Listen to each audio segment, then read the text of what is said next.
Hello, and welcome to the GSMC College Football Podcast, presented to you by the GSMC Podcast Network. I'm your host, Jake Daly. Thank you for tuning in today, Monday, April 7th. We got a good show for you today. We're going to touch a little bit about Cal. Some of their donors recently said that they're not going to donate to the program anymore unless Ron Rivera is in charge there. We're also going to talk a little bit about quarterback TJ Finley's arrest in New Orleans last week, kind of what happened there. Then we're going to get into a little bit of my quarterback watch list, my way too early quarterback watch list for the Davey O'Brien Award. Some guys that I think are potential winners there. And make sure you stick around for my last segment where we're going to talk a little bit about something that the Grambling head coach Mickey Joseph said last week, discussing the idea of player buyout fees for these guys that transfer. I think it's really interesting, and we're going to talk a little bit about that at the end of the show. But before we get into any of that, I just want to remind anyone that if you want, stick around. If you want to add questions, comments, anything like that, we want to hear it. We want you to be a part of this show. Your input is a big part of what makes this show great, and we thrive on your energy, on your insights. Whether it's a quick comment, an insightful question, or just something that you really want to share, an opinion you need to get out, we want to hear it. Now, if you want to make absolutely sure that this message stands out, that it gets on air, just use that super chat feature. Go ahead, click the $ at the bottom of the chat box to send in your super chat. This guarantees that your message gets on the air, and it's also just a fantastic way to support our show. We can't do what we do without your support, without you being a part of our community. So go ahead, let us know what you're thinking, hit that super chat button, and let's just keep this show as interactive, as exciting as possible. Now, let's talk a little Cal football.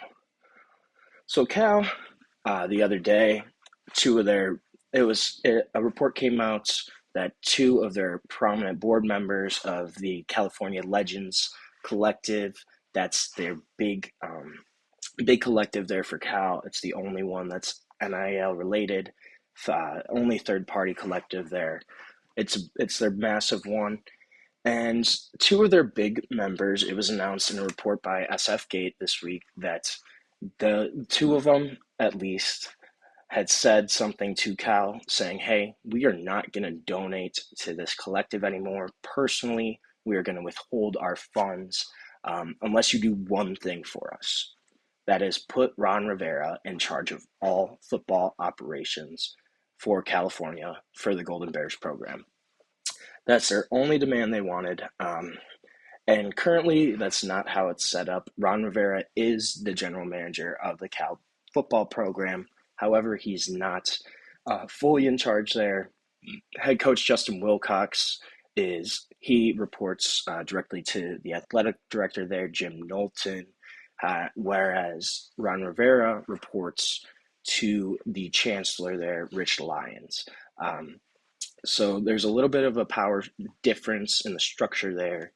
And basically what these two board members want, what they're trying to get, is Justin Wilcox to report to Ron Rivera directly, Ron Rivera to be the man that oversees all football operations, not just overseeing player recruitment, not overseeing NIL, but also just overseeing the actual staff there and just what's going on there. This is kind of interesting. So they did cite the Stanford model in kind of the statement in the article, where Andrew Luck just recently became the head coach, or became the general, where he's kind of overseeing everything there. Just recently fired Troy Taylor, their head coach, brought in his former head coach, Frank Reich, from Indianapolis to run the program there on an interim basis. They did mention the Stanford model there, and that's kind of, I think, what they're trying to do at Cal. And it's interesting, this report also said that the CLL president, Kevin Kennedy, the president of this collective, was one of those two board members that said, hey, I'm not giving you any more money. unless you put Ron Rivera in charge here. That alone right there is really, really interesting. If you're the president of this board, of this collective, you obviously have major influence, have major decision making in what goes on there with that collective, with the boosters, with the donors. And the fact that Kevin Kennedy, reportedly is one of these two board members, that's really interesting. That means that there's probably other guys that may follow suit too. If you're the guy at the top, if you're the president, if you're that leader of the pack, people are going to follow what you do. And especially if he's one of the first two, it's very, very possible that, some of these other board members, some of these other big time Cal donors, and this is a school that has a ton of resources. California school systems are massive. I want to say they're the biggest in the country, just the entire California university system. I'd have to double check that. I don't know for a fact, but still, this is a school, this is a program that has some deep pockets and some alumni that can really, really contribute financially to what they're trying to do, can help that program just in terms of bringing in players, in terms of keeping them at the top of resources of what they can do. So the fact that Kennedy is supposedly one of these guys, one of these two board members, that he said, hey, I'm not giving you any more money, that's a big deal. And he also, so Sports Illustrated reached out to him to try to get a comment, get a quote. And so he responded via email on April 4th over on Friday, where he said, the point is that college football is now a very big business and it needs to have professional management. We have someone on staff who could not be more ideally suited to the task. We need to allow him to come in and do whatever it takes to reorganize our program so that we can start consistently winning and make it through the next round of realignment. There's a lot of different points there. I think the first one is the fact that he mentioned this is a business. This is increasingly becoming a professional sport, a professional type of environment where, you need now a general manager to kind of recruit and oversee players, to handle those the contracts that are coming from NIL deals. You need that type of person. And it's something that we're going to see more and more and more of. Notre Dame has a general manager. Texas Tech, who had a huge, huge portal class, and also just got David Bailey from Stanford this weekend. They have a really big time general manager. These other guys, Bill Belichick, when he just got hired at North Carolina, he brought in a general manager. He brought in Michael Lombardi. So this is something we are going to see. And I think what I kind of touched on it last week when I talked about Andrew Luck. The big thing here is, what's that power structure going to look like? And we're already seeing at Cal, at these programs, it's going to be different, and people are going to want different things, and it's probably going to depend on the program, on the type of players you have, on your coaching staff, on the types of resources. Obviously, Cal here, they want Ron Rivera to take charge, to have all the control here. And it's going to be interesting to see how it plays out. I think Kennedy's quote where he said that we need professional management is true. Like I said, it's an increasingly professional sport. These guys are basically pro athletes. They're pretty much getting paid to play, to come to these schools. And that's a big deal. I also think it was interesting that he mentioned the next round of conference realignment. This is something that's not going to go away. Obviously, Cal jumped to the ACC. They're now playing on the complete other coast of the country than the coast that they actually are situated on. And I could see them moving too.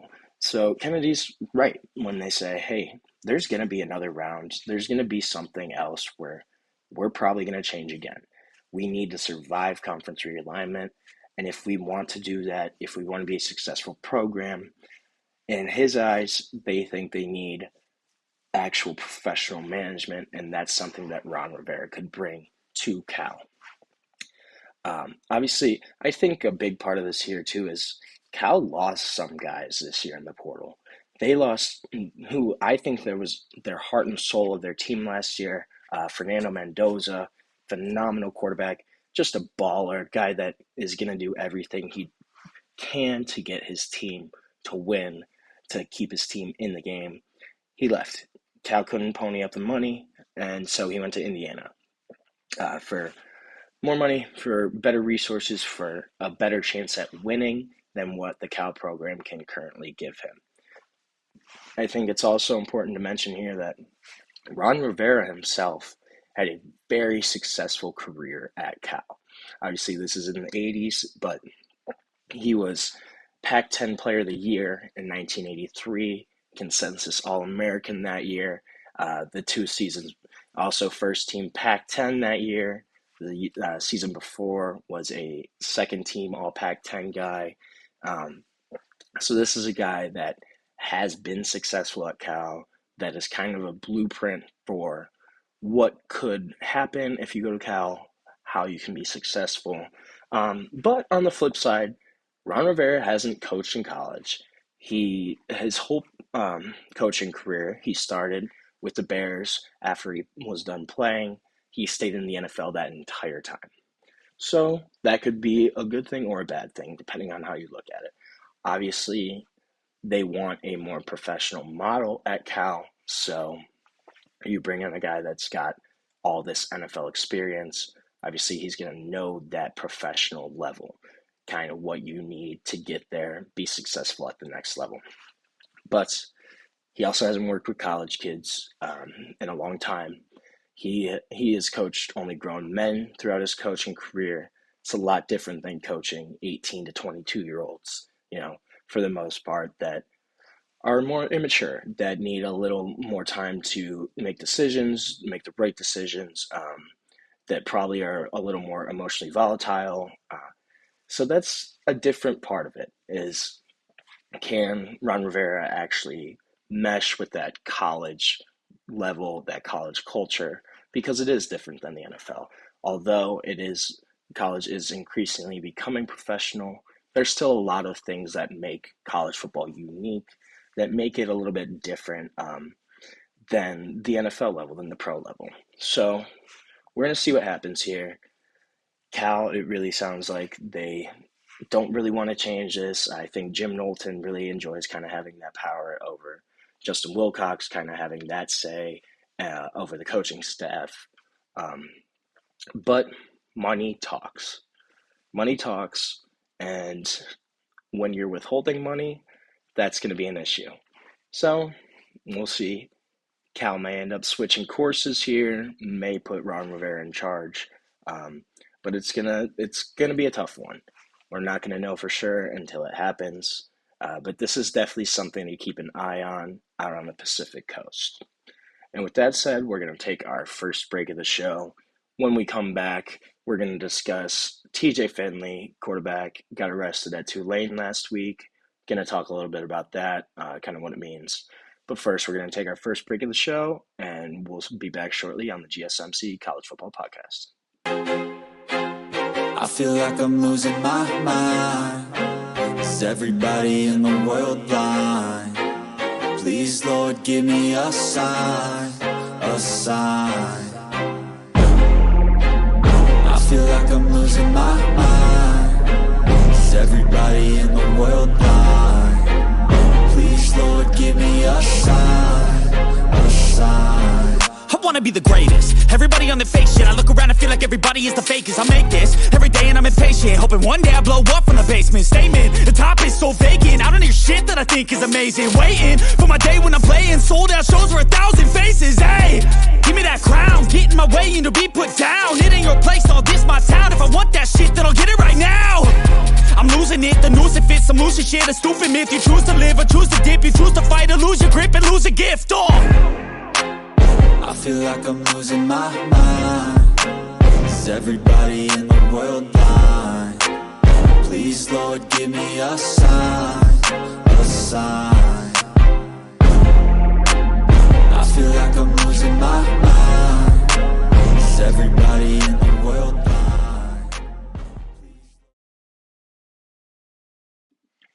Welcome back to the GSMC College Football Podcast. Just touched a little bit about the Pacific Coast, Cal.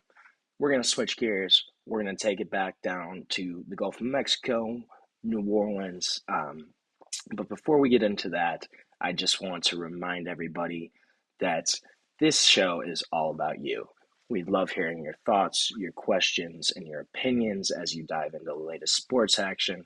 So whether you've got a burning question, a bold prediction, or just want to shout out your favorite player, don't hold back. Drop it in the chat.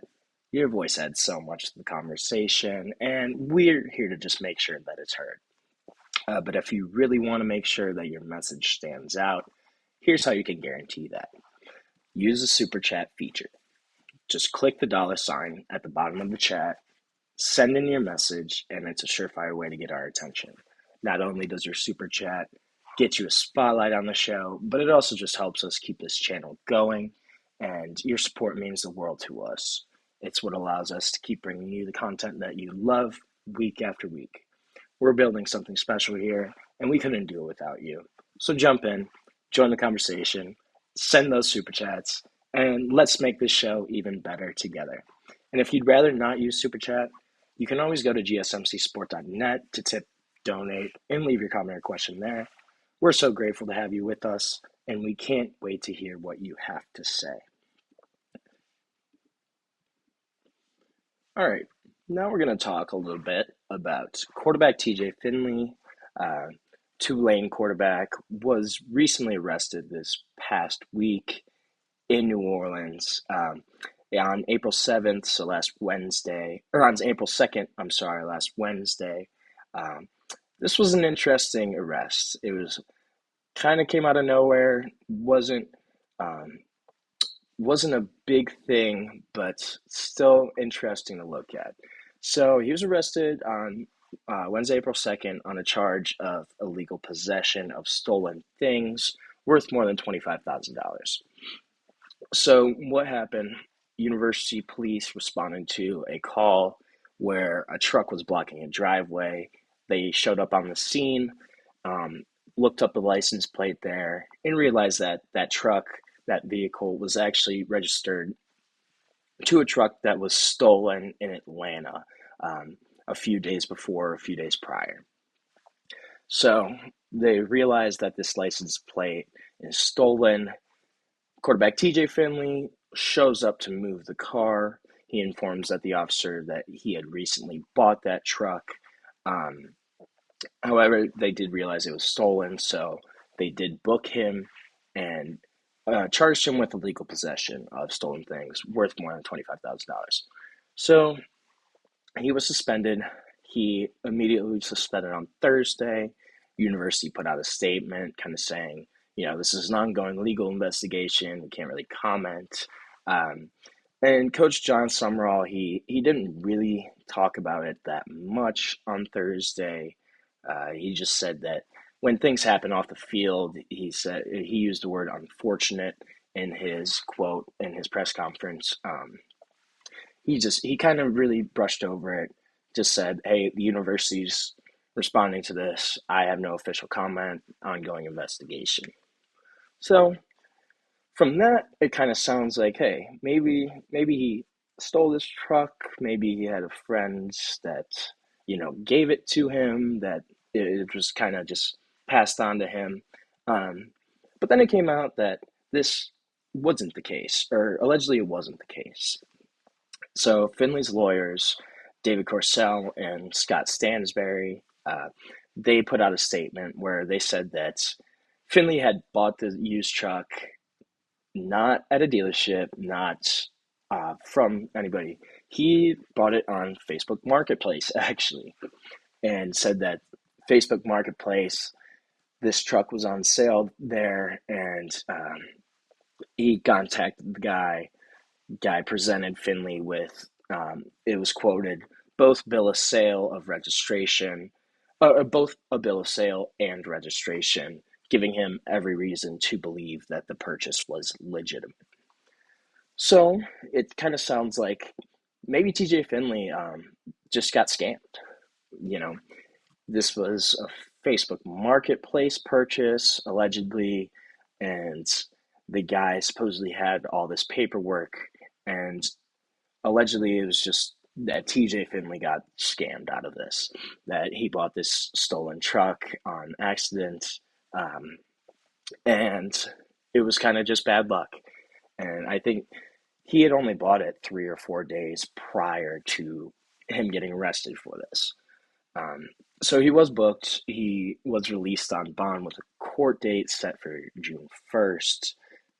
This is just kind of an interesting story. It's not a huge story, but anytime a player gets arrested, that's kind of a big deal. Especially TJ Finley was fighting right now for the quarterback job at Tulane. Their previous starter, Darian Mensah, who was a young kid, I want to say a sophomore, he just transferred to Duke when the portal opened after the season. Really promising quarterback there. Some people have him in their top 15, top 20 quarterbacks coming into this next season, but he left Tulane, so there was a job opening. So TJ Finley was one of these guys fighting for this starting gig. The other thing I want to talk about with TJ Finley is this is his 5th career college. This is his 5th stop in college. He started at Louisiana State. Then he went to Auburn. After that, transferred to Texas State, where then he played last year at Western Kentucky. And now he's back in Louisiana at Tulane. 5 colleges. You normally are supposed to go to college for 4 years, yet TJ Finley has been to 5 different colleges. That's pretty. That's a big number. That's kind of crazy. I think personally, why do you need to transfer 4 times? Obviously, he did not have success in the SEC at LSU. Auburn gave him a couple starts here and there, kind of struggled there. He has played in like 34 career games. He's got over 6,000 passing yards, got 37 touchdowns in those 34 games. So he has been a decently productive quarterback at times. However, this is not a great quarterback, not an elite talent at the position, but definitely a guy that can fill some gaps for you, can be a decent starter. And so he was kind of competing to be the Tulane starter after the loss of Darian Mensah. But 5 colleges. I mean, TJ, at some point, you got to stay. Hey, I'm going to stick around at this place, try to stick it out. But this is starting to happen. This is going to happen more and more and more and more. The first guy that I really think about that kind of started that trend, JT Daniels, played at 4 or 5 different schools. And it's kind of rare, but it does happen. And it's just interesting. Like, you transfer 4 times, you're at 5 schools. So clearly something's not going right at these schools. And now he's at his 5th school and is now arrested and suspended because of probably something that honestly was not his fault. It really does sound like this was a scam, that this was something that just kind of happened, that, hey, the guy had this truck, it looked like a good purchase on Facebook, but it wasn't. It was stolen. And we don't know all of this for sure. This is all alleged. This is all not fully finalized, not fully, all the details haven't come out. So we don't know all this. I can't say for sure what actually happened. But this is still just an interesting story of where maybe it's just a buyer beware kind of situation. But TJ, 5 schools, man. I mean, yeah, I think at some point you gotta stick with one and just ride it out, you know. But that's a little side note. That's just my little tangent there. Um, but suspension after this arrest probably gonna end up. I'm sure we'll see him unsuspended at some point. It was an indefinite suspension, so we don't know how long this is going to be. We don't know how it's actually going to play out. But just something to look at, something to watch. Tulane has had a lot of success in the past decade or so, especially under former head coach Willie Fritz. Um, Now has Coach John Sumrall. So, but they're still a decent program that's going to try to keep competing, especially in that deep south. It's a tough place to win. Um, and Tulane is an original SEC school, which I also think is kind of fun fact there. But that's a program that they can have success when things go right. Has been New Year's Six contenders in the past because of just those seasons where they've had some really, really talented guys. But obviously, TJ Finley, we're going to see how it all plays out. And we'll see if he does end up seeing the field, if he does rejoin the team at any point. It's just something that we're going to have to wait and see before all those details come out. So we're going to take our second break of the show. And when we come back, we're going to switch gears. We're going to go up north, talk a little bit about Michigan State and some of their recruiting violations that are currently being investigated right now by the NCAA. So stick around. We'll be back shortly on the GSMC College Football Podcast. Looking for your daily fix of sports talk without having to pay for it? GSMC Sports Network is available on YouTube. Just search GSMC Sports Network.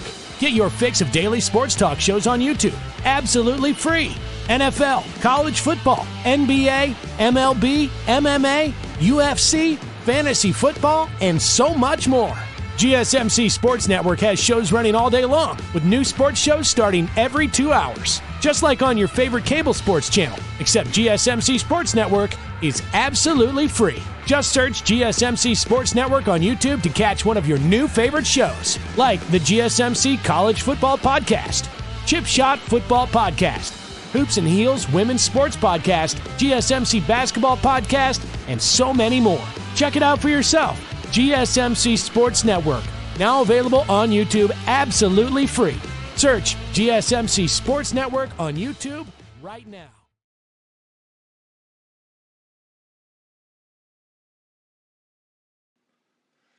So we're going to talk a little NCAA investigating Michigan State, some potential recruiting violations under Mel Tucker under the previous head coach's tenure. So University President Kevin Guskiewicz, I might be butchering that, not sure, told the Detroit News last week that he was having a meeting with the NCAA this week regarding some potential recruiting violations. The NCAA is looking at Michigan State for stuff that happened during Mel Tucker's tenure there. In a statement put out by an athletics spokesperson by Michigan State Athletics, they said, quote, Michigan State Athletics has cooperated with the NCAA to review a potential matter concerning the football program under the former staff, and will continue to do so for the duration of the process. So it sounds like Michigan State's cooperating here, trying to get to the bottom of what these recruiting violations actually are. It's unclear what has been alleged by the NCAA, what officially they're investigating, if it's stuff with boosters, NIL, if it's more early contact with recruits. It's not really sure what they're actually discussing here, what they're investigating or looking at. Mel Tucker did have a pretty tumultuous tenure at Michigan State. He had been fired for cause in September 2023 amid an internal investigation that had stemmed from a news report that had come out earlier in that month alleging that he had sexually harassed one of the employees, Brenda Tracy. She was an activist, sexual assault of survivor, and she was working with the Michigan State program at the time. She alleged that Mel Tucker had sexually harassed her, had made some comments to her, And so this was a big story. Michigan State ended up investigating, and they ended up placing Mel Tucker on leave before officially firing him. This was a big deal. And when he was fired, Michigan State put out a statement that had some pretty strong language in it. Their statement said, quote, that Tucker's, quote, admitted and undisputed behaviors brought public disrespect, contempt, and ridicule upon the university, end quote.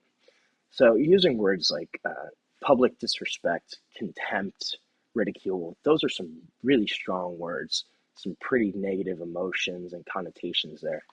So this was clear that they had kind of wanted to sever their ties with Mel Tucker, obviously because of the sexual harassment allegations. And it's unclear that maybe some of these potential recruiting violations also played a factor in that, if the school had found out anything during their internal investigation into Mel Tucker, if that was something that they might have, had an idea of or had a glimpse at before it kind of happened. This was a big deal. And Mel Tucker, it was before the time of his firing, he was a really well-respected coach, had been hired by Colorado after being on Alabama's staff under Nick Saban. He was kind of one of those reclamation project guys, such as Lane Kiffin, Steve Sarkisian, one of those guys that he brought in Mel Tucker. Mel Tucker had a successful career at Alabama then, and then he went to Colorado, was head coach at Colorado for a minute, and then Michigan State hired him away from Colorado in 2020, and then he had a successful first year there. Michigan State decided, hey, we want this guy around. We are going to offer him a 10-year, $95 million contract extension.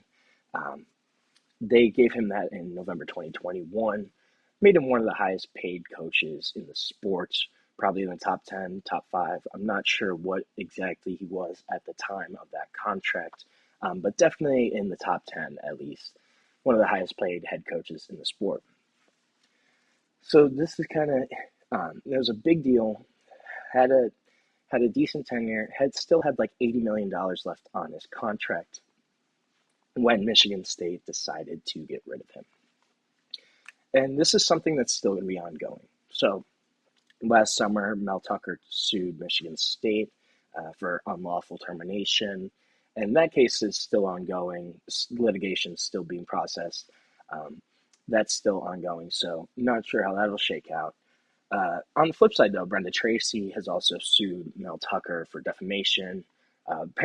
Accordingly, Mel Tucker has avoided attempts to be served that actual legal notice. Allegedly, he's kind of tried to avoid it. And a local court ruled last month that he would lose the case by default if he did not respond. So this is something that there's obviously issues there during Mel Tucker's tenure. And we're not really sure what these recruiting violations are, or these potential recruiting violations. They're alleged, there is an investigation, but there's nothing that has been said about like what actually happened or what recruits, or if anything, if this was actually Mel Tucker or was it some of his staff that potentially committed some recruiting violations. We're not sure. Michigan State's president really, and he also touched on this when he talked to the Detroit News, he mentioned this current investigation, and he's making the case that these allegations should not impact the current program, the current staff. They led by Jonathan Smith. They brought him over from Oregon State. He was a guy that came from the West Coast, doesn't have a lot of Michigan ties, but had a decent first year there, went 5-7. Michigan State's a tough place to win. When everything goes right for Michigan State, they can be a really great team. Obviously, they made the college football playoff the one year, had a couple upsets over Ohio State these past decade or so where they looked like a really impressive ball team. But they also have their in-state rival, Michigan Wolverines. That's a tough place to recruit, and a lot of times it's going to be hard to beat Michigan out for recruits. The Wolverines are a much more traditional blue blood program. Michigan State obviously has a strong basketball program under Tom Izzo, not as well known for their football prowess. So it's a tough place to try to win. And there could have been some potential recruiting violations here that have taken place. We're not really sure what happened. Obviously, Mel Tucker's tenure, though, was not what Michigan State entailed, especially after they signed him to that big-time extension. That's not what they envisioned for him. And it's very possible that there were actual recruiting violations. Again, we don't know for sure. That it'll come out with time. We're not going to know right now. We don't even know what the alleged rule violations are. So this is going to be something that's, again, going to come out with more time. But it's something to look at. Especially, will this impact, if there are sanctions, if there were violations, will it impact the current staff, the current program? And that's something that traditionally has happened with other programs where they still have had punishment, even though that tenure, that coach has left, that staff has left. There's still violations there. We saw this with Tennessee under Jeremy Pruitt, where Tennessee still was sanctioned a little bit. They kind of were able to pin a lot of it on Jeremy Pruitt and his staff, but there were still some sanctions for Tennessee. That's something that's probably very possible with Michigan State too. If there was violations, if there were issues with Mel Tucker's time as head coach, it's very possible that Michigan State still gets at least a little bit of punishment. What that looks like remains to be seen. We don't know, but it's a story that's going to play out with time. We will learn eventually what the NCAA said they did, what Mel Tucker is alleged to have done, or what they were investigating him for. And again, there could have been no recruiting violations. This could just be an investigation to look at and see, but we're just going to have to see how it plays out. Obviously, Mel Tucker not there anymore. Jonathan Smith, the new head coach. It's a different situation at Michigan State now. With that being said, we're going to take another break. Make sure we stick around. Next, we're going to go over 5 quarterbacks that I think are potential Davey O'Brien winners for the top quarterback in the country in 2025. And we're also, make sure you stick around for our last segment where we are going to cover buyouts. And Grambling State, their head coach, kind of mentioned, hey, maybe we can get a buyout for players that leave and go somewhere else. So we're going to kind of talk about that, see what something like that would look like. But first, we're going to take a short break, and we'll be back shortly on the GSMC College Football Podcast.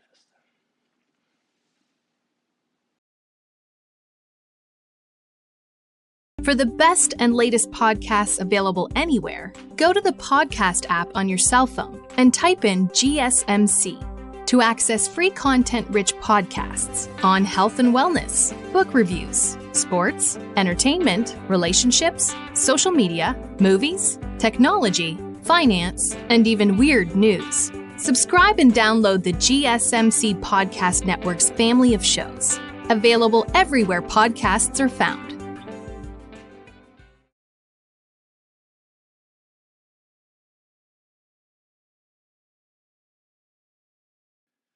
Welcome back on this Monday, April 7th to the GSMC College Football Podcast. Just talked a little Michigan State. We're going to switch gears. Going to talk some quarterbacks now. Obviously, everybody's favorite position to talk about, the one that probably matters the most out of any in football, especially at the college level. When you have an elite quarterback, you can win and you can do some great things. So there's a couple guys that I really like for this year that I think can have some really great seasons, that a lot of guys, they could be round 1 picks in 2026, could be early day picks. But so my first name I have is Drew Aller. Drew Aller, obviously Penn State quarterback, multi-year starter there, going to come back for his last year. I think he probably could have been a first-round pick if he stayed in this year's draft class.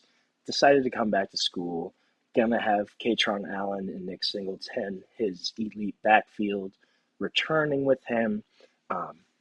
He will not have Tyler Warren, though. That's going to be a big thing here. But Drew Aller, he's got prototypical size, 6'5", 235, has a cannon for an arm if he uses it, and he can also run with the ball pretty solid. Had about 3,300 passing yards last season, only 24 touchdowns, did have 8 picks, but a big thing was he improved his completion percentage for this year. He was up to 66.5% completions. Well, and this is something where it might be more of a product of the offense.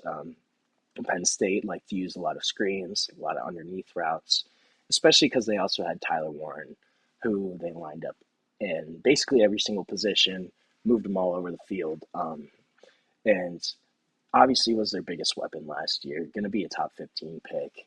Kid was a stud. So really this year, it's going to be on Drew Aller. He won't have Tyler Warren. His receiving core besides Tyler Warren wasn't great. So he does have a couple of transfers coming in at the wide receiver position that are probably going to help him out. But this is going to be the Drew Aller show.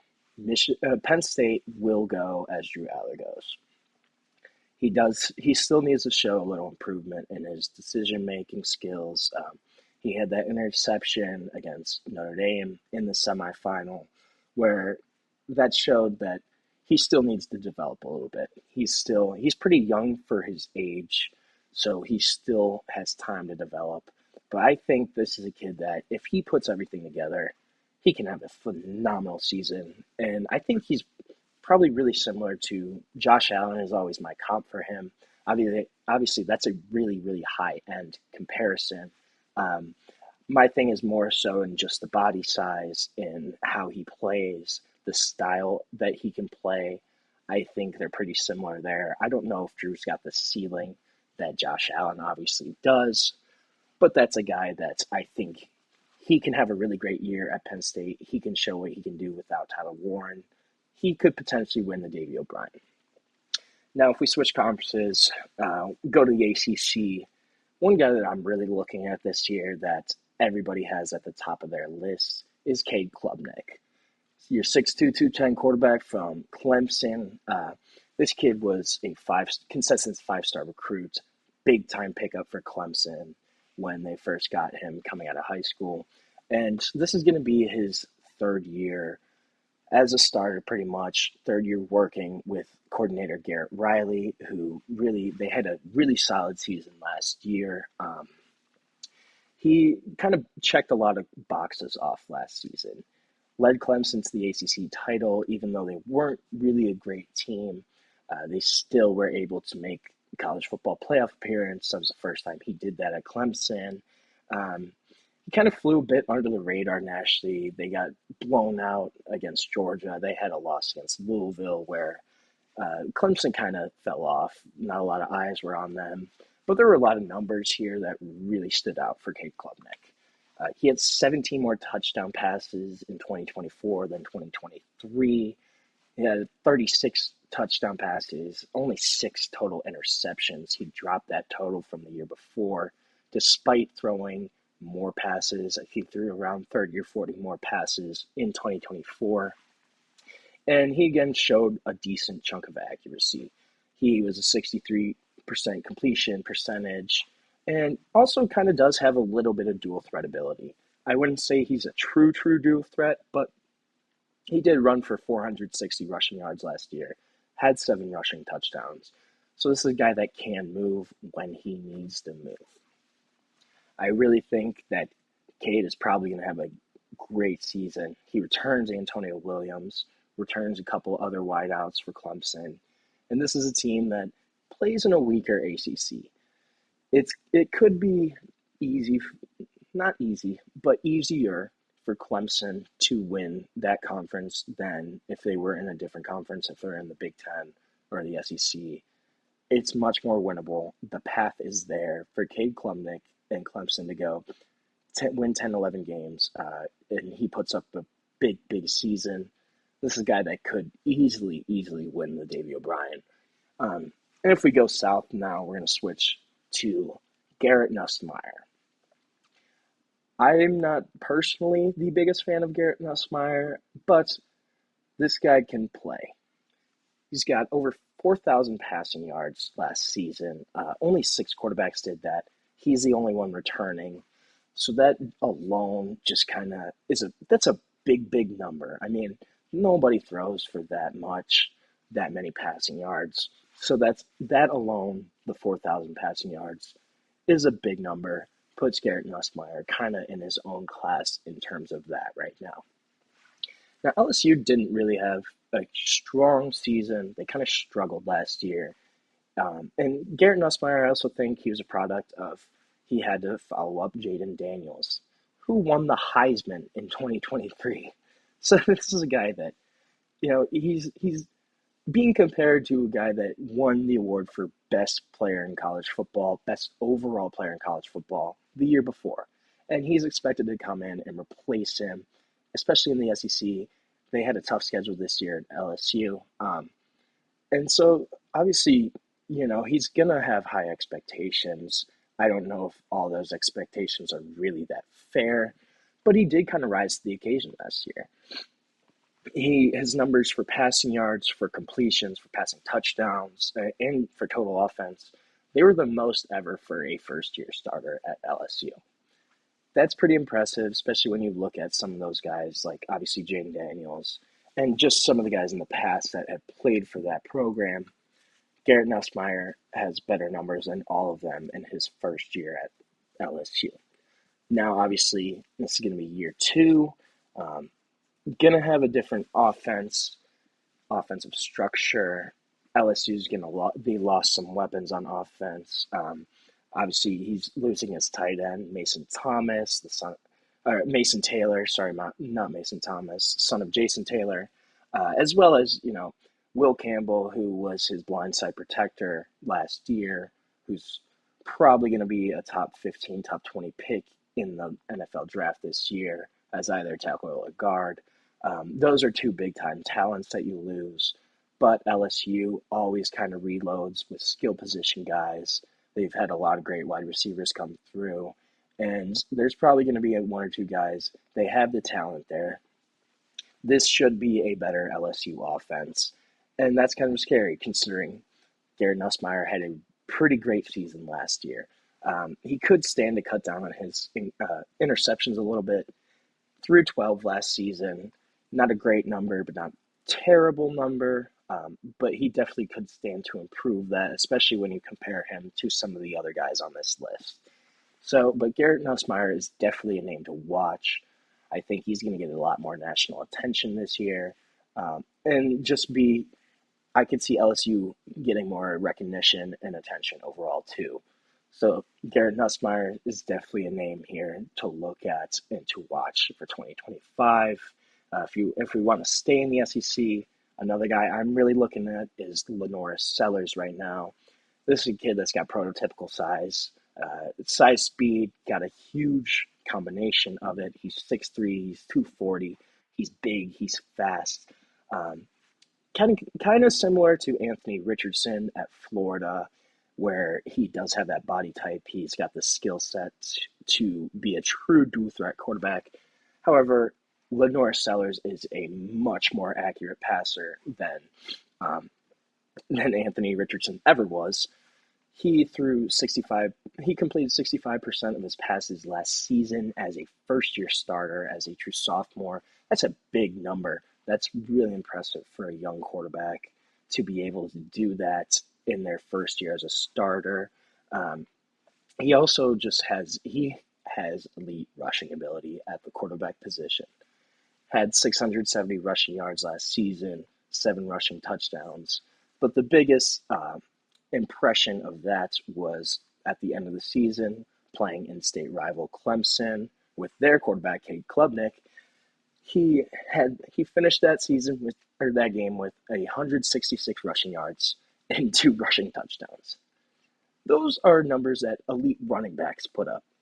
166 yards rushing for a quarterback is unbelievable. That kind of highlights that he is a true dual threat. He can do this at a high level. He's really a preseason Heisman pick for a lot of people, a guy that's not really falling under the radar, but I think a guy that's only just getting started as a quarterback, and his ceiling is really, really high. I think that number, the completion percentage number, I think that's the big number here. Just kind of shows that he's already a really solid decision maker, already really good at making reads, at looking through the defense, even in his first year as a starter. So there's high expectations for him, but that combo of size, speed, athletic ability, and that accuracy, it really gives him a bright future, a bright outlook. And this is a guy that even if he doesn't win this year, I could see him sticking around winning in 2026. But Lenore Sellers is definitely not going anywhere. Then another name, my last name that's kind of fallen under the radar a little bit, is Arizona State quarterback Sam Leavitt. So obviously transferred from Michigan State, was expected to be like the backup at Arizona State actually, and competed with Jalen Rashada, who was a 5-star recruit, big time get for Arizona State. But Rashada ends up losing. Kenny Dillingham rose with Sam Leavitt to start last season, and Sam Leavitt takes them to the college football playoff. They win 11 games, they get to the college football playoff, and I wouldn't say he put up eye-popping numbers, but really respectable numbers. Almost 3,000 passing yards, had 2,800, 24 passing touchdowns, only 6 interceptions, and also kind of had some dual threat ability, 400 rushing yards, 5 rushing touchdowns. So not those numbers aren't popping at you. They're not going to stick out when you go, hey, this guy's like elite production. It's not going to stick out. But I think that there is a ceiling here that is probably higher than people expect, than people think. He's going to lose Cam Scatterbo this year, who was pretty much the heart and soul of that team. Obviously, they had a strong rushing attack, but he does return wideout Jordan Tyson, who I had touched on last week as a guy that I think could win the Bolitnikoff. Had 1,100 receiving yards last season. So that's a guy that is going to come back. He's going to have his number one target again. And he's also going to work with head coach Kenny Dillingham, who's still in his mid-30s as a head coach of a power program. One of the really strong offensive minds, was hired away from Oregon after a good stint as their offensive coordinator. And I think this kid's just a gamer. He's a true gamer. He's a guy that's going to win. He's going to be tough. He's going to win you games just off of his toughness, off of his refusal to lose, and just his competitive spirit. And I think that's something that, while his counting stats might not be great next year, I think if Arizona State does again have a really good season, if he kind of improves on some of those early numbers, I think Sam Leavitt's going to be in the conversation here. So we're going to take our last break of the show, and when we come back, we're going to talk a little buyouts and something that could potentially happen in the future. So stick around. We'll be back shortly on the GSMC College Football Podcast.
Welcome back to the GSMC College Football Podcast on Monday, April 7th. Just talked a little bit about quarterbacks, and we're going to switch gears. We're going to talk a little bit about what head coach for Grambling State, Mickey Joseph, said earlier this week about buyout fees for transfer players. So, Mickey Joseph, he was actually the interim head coach at Nebraska in 2022 before they hired Matt Rule. So, this is a guy that worked at Power Conferences, was an assistant there for a long time before, so worked in a Big Ten program, knows what these Big Ten programs have in terms of resources. He said that he understood why these players, especially at his level at Grambling, why they would want to go to a bigger program. But he also said, hey, there should be some sort of compensation, some sort of fee for the player's former school when they transfer to a bigger school, when they transfer to a bigger program. If you're going from a Grambling State up to even a Group of 5 school, or more importantly, a Power 4 conference school, Mickey Joseph thought that they should get some money for that. The school in which that player is leaving should acquire some kind of fee or compensation for this. I really enjoyed this idea. I read this article, and the first thing I thought of was European soccer. And I think that's something that could be really comparable to kind of what Mickey Joseph is suggesting. So I think this is something where small schools would try to find gems, smaller recruits, 2 or 3 star guys that do improve, and then when they kind of transfer up to that next level, they develop them, they transfer up, and then that school recoups a fee for that service for that player, and they're able to reinvest that fee in their team, in their program, in their players that are still there. I think this is something that makes a lot of sense. Now, it will be really tough to try to figure out. But if you look at clubs such as like PSV Eindhoven in the Netherlands, Lecce in Italy, Red Bull Salzburg in Germany, Brighton even in England in the Premier League, these are smaller clubs that they do this a lot. They'll grab a kid that's 17 or 18, 19 even, let them play there at a young age. They get more exposure then. Their market kind of grows, and if they're successful, if they thrive, and they're still really young, that club then sells them for a much bigger fee than they obtained that player for. Now, this is going to be something that's going to be tough to work out, but I think it makes a lot of sense in terms of, hey, these smaller schools, these smaller programs, they're doing a lot of the legwork here, where they're developing this player, they're recruiting this player, they're giving them playing time early on in their career when they probably wouldn't get that playing time elsewhere. At bigger schools, they would be shuffled down the bench, they'd be buried in the depth chart, 4th or 5th guys. But at these smaller schools, at schools like Grambling, they can play early from a young age. They can build their profile, build their exposure, develop, and then leave. But these schools that are letting these players do that, they're doing a lot of the legwork. And I think this is something where European soccer could be a model to look at. These clubs, like the ones I just mentioned, they do that all the time. They'll find a player, buy them for a small fee, and then they can make a huge profit on that player. And then that money that they get for that player, they can reinvest in their club, in their resources, in their training facilities, in their stadium, in other players, and they can kind of just keep doing that. And it keeps the clubs running. It keeps them successful. I think this is something that smaller football programs could start doing. Even if you look at, obviously this is a different sport, but St. Francis out of Pennsylvania, they were just in the NCAA tournament, a Division I team, and they just announced that all of their sports are going to D3 from Division I. They're now going to move down to Division III. So all those athletes are going to lose scholarships because Division III athletes cannot obtain athletic scholarships. It's only financial and academic and merit in terms of that. But and this decision was made because of NIL, because of this changing landscape. They just can't keep up. So I think if you kind of implemented a system like European soccer, where you do have these players, they do get paid. The schools that get these players from smaller schools, they do have to pay a fee. I think it makes a lot of sense. Obviously, there's going to be a lot to try to figure out a system like that. I kind of thought that you could use this new clearinghouse that I talked about last week with Deloitte and the power conferences. They talked a lot about fair market value and how do you decide what exactly a player is worth. I think you could use that in that clearinghouse and the concept of fair market value and those data points that they're talking about. And you use that fair market value as a transfer fee of sorts, as, hey, this player's worth this much. So if Ohio State wants to get him, say Josh Simmons, who had transferred from San Diego State to Ohio State. If Ohio State wants Josh Simmons and the clearinghouse, this fair market value says, hey, Josh Simmons is worth $500,000. Ohio State then pays San Diego State $500,000 or whatever that fair market value is for that player. And then San Diego State can take that money, can reinvest it, can use it to build up their program. I think this is something that can make a lot of sense. It's certainly an interesting concept. I think, though, the one big hang up would be you would probably need actual contracts between players and programs, players and universities. And the NCAA has been really against that historically. That's something they don't really want. So it would be probably difficult to impose, difficult to enforce, because you would need contracts. You wouldn't just be able to have a player and go, hey, he's worth this much money. It would need to be written out. It would need to be in contract, written out in Word for it to really work.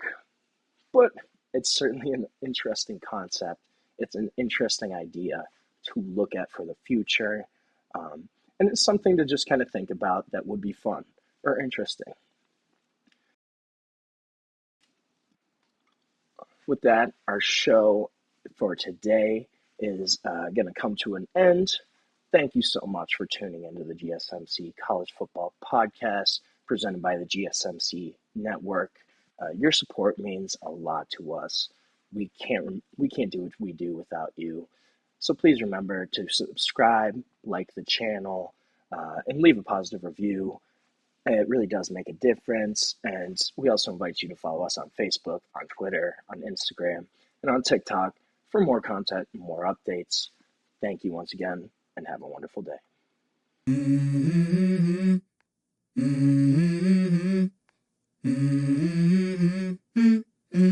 Let's go. I wake up to a little bit of drool on my pillow, feel like it's gonna be a bad day. Yeah, I'm tired of shit, and the coffee ain't hit yet, damn, ain't that great. I don't wanna go to